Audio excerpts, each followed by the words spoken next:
Good day. My name is Pumi.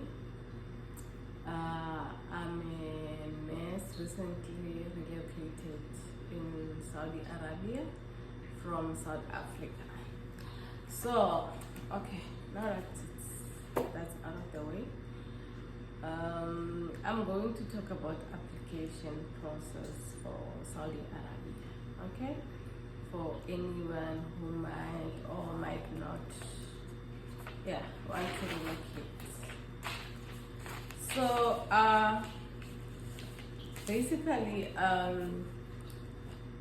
it is possible to do it yourself, but I personally feel like it's better to use an agency to apply, for safety reasons, for smooth sailing, for someone to rescue when you're stuck. But I'm not going to dispute the fact that it is possible to do it yourself. So, one, which agencies? Timing, Symbiosis, and there's a New World Immigration. It's a new agency, but so far, I've moved here like 2 days ago. There's 2 people who came with that agency. So we might know it now, but it's not new. Okay. I know Timing is in Cape Town.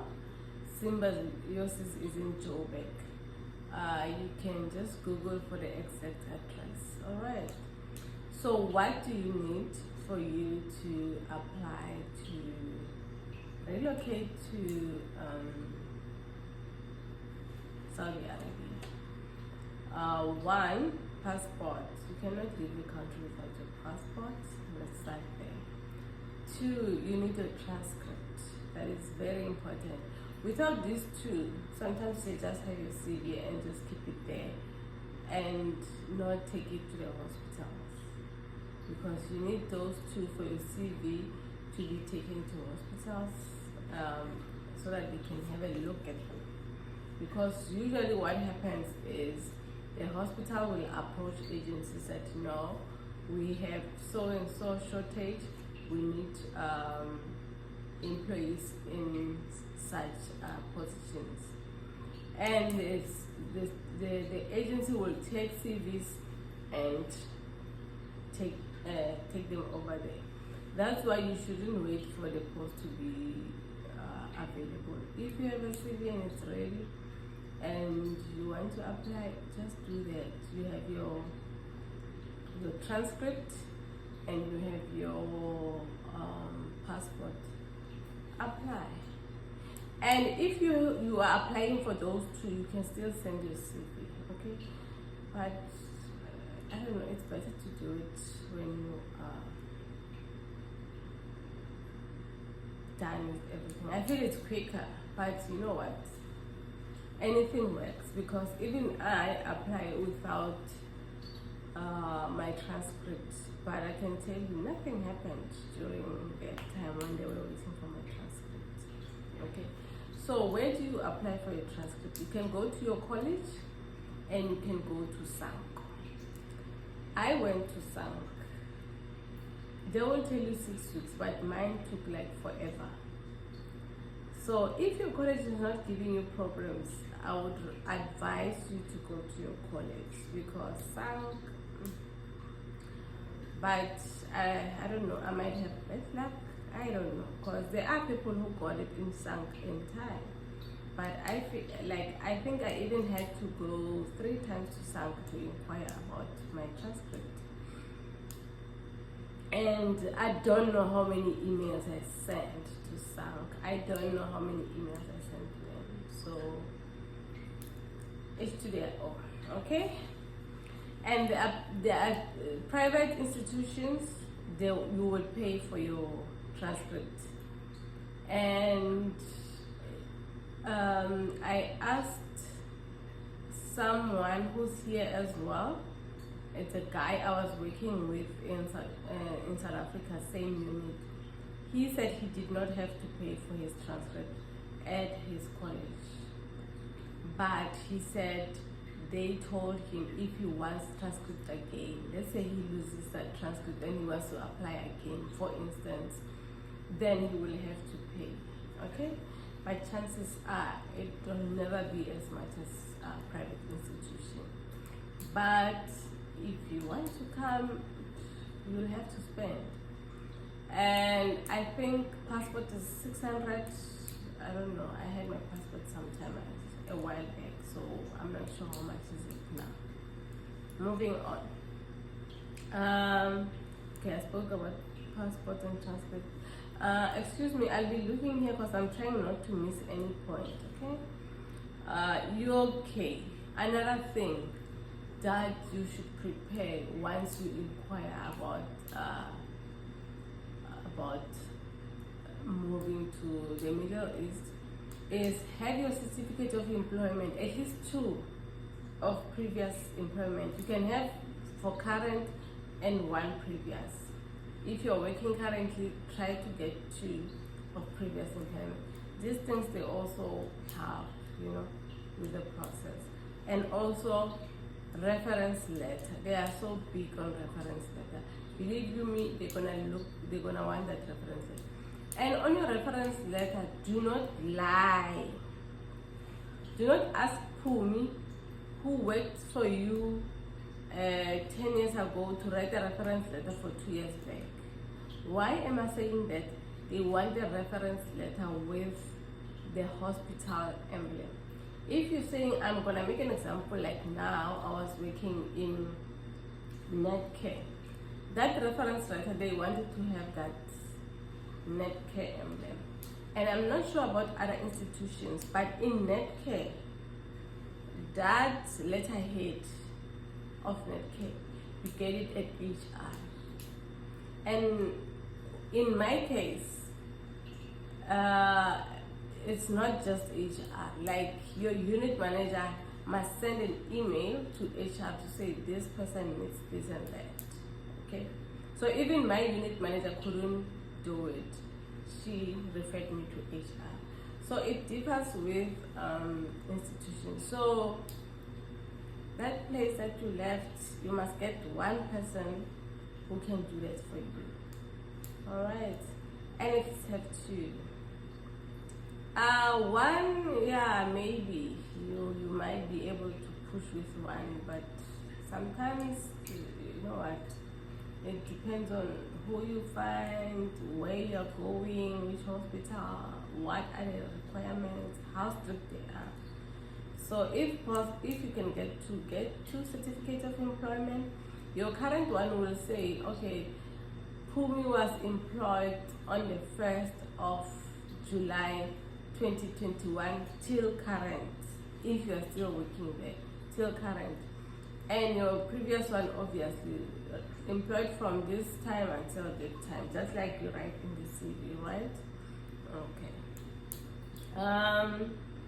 2 reference letter, 2 certificate of employment. Okay, so certificate of employment, at least you just go to HR. They must just write what you were employed from this time till current.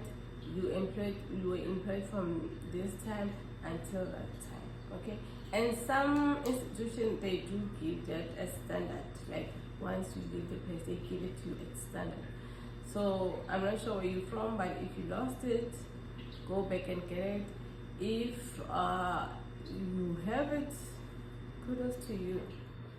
All right, let's say you got all that and you give your agency the information. Most of the time they'll give you a template to fill because their CV standards and our CV standards are different. And that template that they'll give you is to get more information out of you, like where did you work? Let's say, for instance, you're working in theater. What type of procedures did you do? How many patients did you guys do per day? How big is the hospital? So you must know that information. When we say the hospital is full, how many patients are in the hospital? Like how many patients can your hospital accommodate? So they're trying to understand you are from, Mill Park or you are from Waterfall. you know. So yeah, otherwise that is not a problem. Just fill it. Take your time. That form is long. Take your time, fill the form as soon as you can, and send it back. It's either you print, tick, send it, or you send it online. Okay. And if you have someone who can help you to do these things online, please do it. I'm not saying if you don't, they won't take you serious, but if you can do it online, the better. Alright. If you can fill the form online. Okay. Moving on. So they will give you that template and then you fill it after you've got the template. I'm not sure how long you'll wait, but I guess you'll be employed in the meantime, pushing on things. Some people don't wait, some do wait. I did wait. Like, I think I sent my CV last year. I'm gonna estimate and say, I think last year Jan, and I only got an offer in August. Okay. And I signed the offer immediately, of course. I'm not gonna, there's no negotiating here. I don't know if there are people who negotiate, but I did not. I was just happy to be responded to be true. So I got the offer, I signed the offer. After signing the offer, then that is where you start paying. You don't pay the agency, you pay for your documents. Okay, let's start. You're gonna do data flow and you will pay for it. They will tell you, they'll send you bills of what to pay for. And data flow is when they verify your documents, okay? And classification, it's undecided, where they classify you as a professional nurse, okay? And after that, well, also, sorry about this, there's also criminal records that you're gonna do in South Africa. Alright. If you are a foreigner living in South Africa, you need to go to your country and do that criminal record, which is police clearance. You do that and you send it to them. Okay. And when you're done, then it will be data flow classification. After that, chromatic exam, depending on which hospital you are going to, because the chromatic exam is not controlled by the agency. The hospital is the one, they decide whether you write before you come or you write after you come. There are people who wrote chromatic exam before they come to Saudi, which I think it's kudos, because then the stress is done. But in my case, I'm gonna write the chromatic exam here, and I'm still not sure when I'm gonna write it, but it's not immediately. There's a whole lot that you must do before that. So I'm gonna write it here, and once I write that and pass, if you're still in South Africa, then is the visa. So in my case, I did not do the chromatic exam. After classification, which is numerous, you'll hear the word numerous. You can even Google the word numerous, then get a better understanding. After that, then I had visa date. And the numerous data flow is fine. I think it doesn't take long. It won't take a week. Most of the time, it doesn't give problems. But the memories, oh gosh. There are people who had their memories done within 3 days. Mine took 2 months. Okay.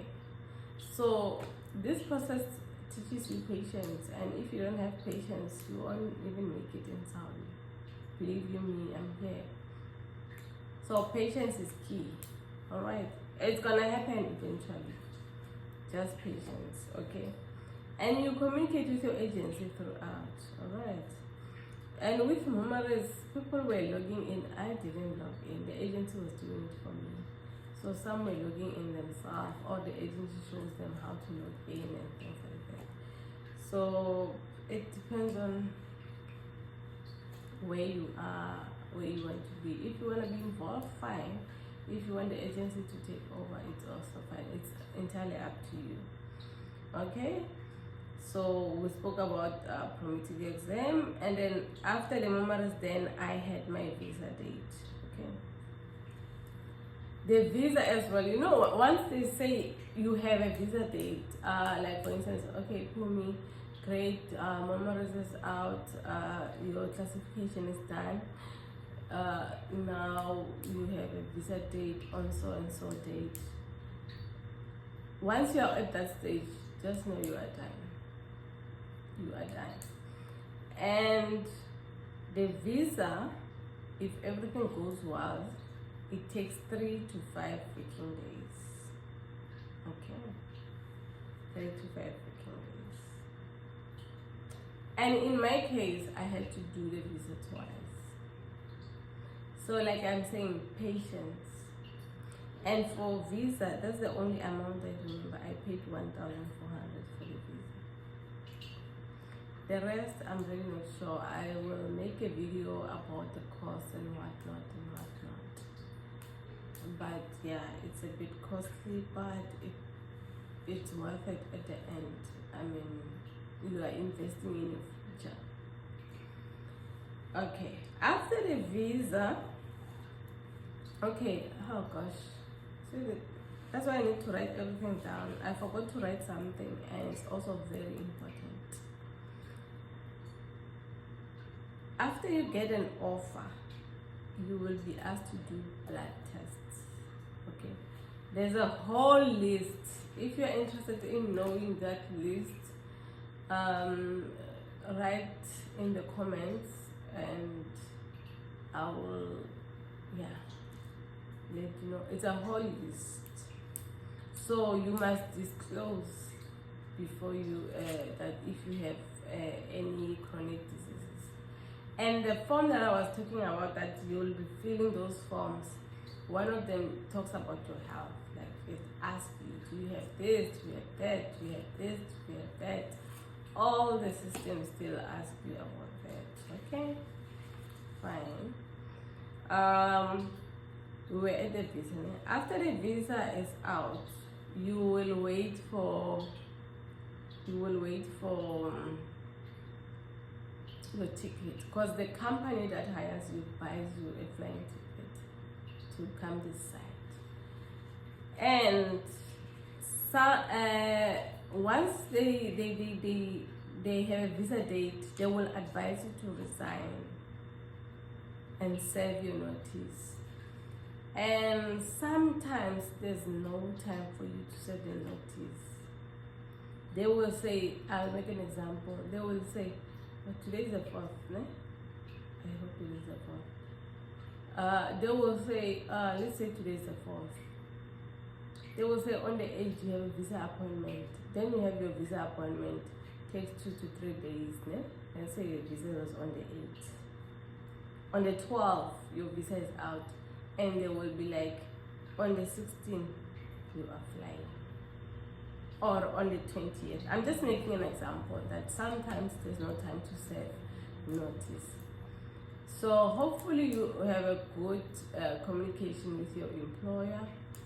Then when these things happen, you tell them like, oh, I'm going for my visa, and so that they know, even if maybe you won't serve, but they know that this person is on the road.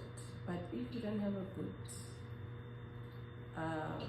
communication with your unit manager, even not even your employer, unit manager, I don't know how it's gonna work out, okay? But yeah, as far as I know, institutions, when you resign 24 hours, they want a reason. So you tell them the reason, that I took an offer that I couldn't resist. So some employers, when you come back with that reason, because I personally feel it's a valid reason. They don't have a problem, then make a plan for you if you want to come back and work, let's say 2 years from that time, and it's still the same unit manager. But if they don't, I guess you'll seek employment elsewhere. Okay. So yeah, that is all for now, and